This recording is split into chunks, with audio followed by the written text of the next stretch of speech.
Morning Update. I'm Erin Ramsey.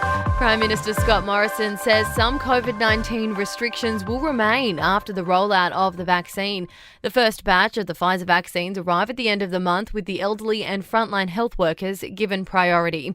Mr Morrison says there's one key question about the effectiveness of the vaccine. We still don't know at this point to the extent at which it stops transmission. That doesn't mean it doesn't. It just means that it's too soon from the evidence that we have. Meanwhile, a new survey claims an overwhelming majority of Australians plan to get vaccinated against COVID-19. Today's news poll shows 75% will either definitely or probably get the jab, 17% will refuse, and the other 8% don't know.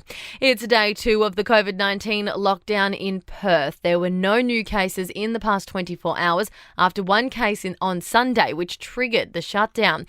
Infectious diseases expert Dr. Clay College works in Perth and says the lockdown goes too far. It's a total overreaction. But look, this is the history of how we played this out in Western Australia, as you're well aware. We're using such a blunt instrument. We've done it with the eastern states border lockouts. We're doing it again with this particular situation. Australia is maintaining a close watch on Myanmar this morning after a military takeover. It's understood the country's leader, Aung San Suu Kyi, and other senior government figures are still being detained.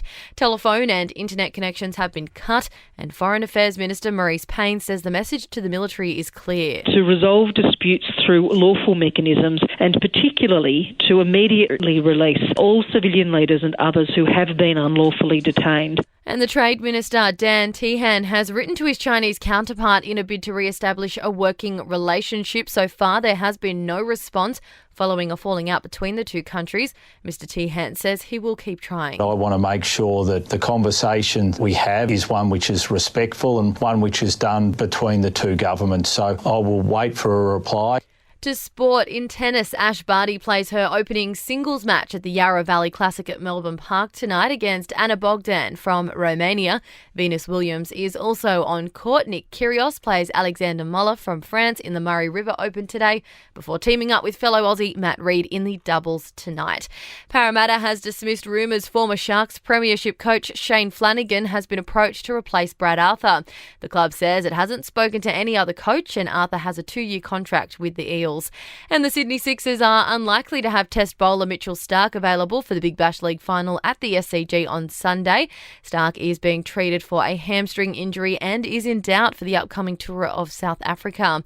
In entertainment news, and Evan Rachel Wood is speaking up about the abuse she suffered from her ex-fiancé Marilyn Manson. The actress dated the singer when she was 19 and he was 37. They got engaged in 2010 but separated shortly after.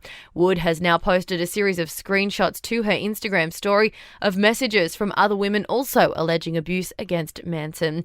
Prince Harry has won a defamation case against the Daily Mail in the UK after it claimed he'd turned his back on his former colleagues in the Royal Marines.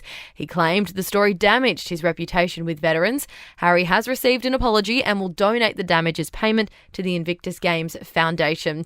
And veteran American singer Tony Bennett has revealed he's been living with Alzheimer's disease for the last 4 years. His wife Susan shared the news about the 94-year-old in an interview, saying the condition has affected Bennett's memory, but he still continues to practice and has maintained his legendary voice. And that's the latest from the Nova Podcasts team. We'll see you this afternoon for another episode of The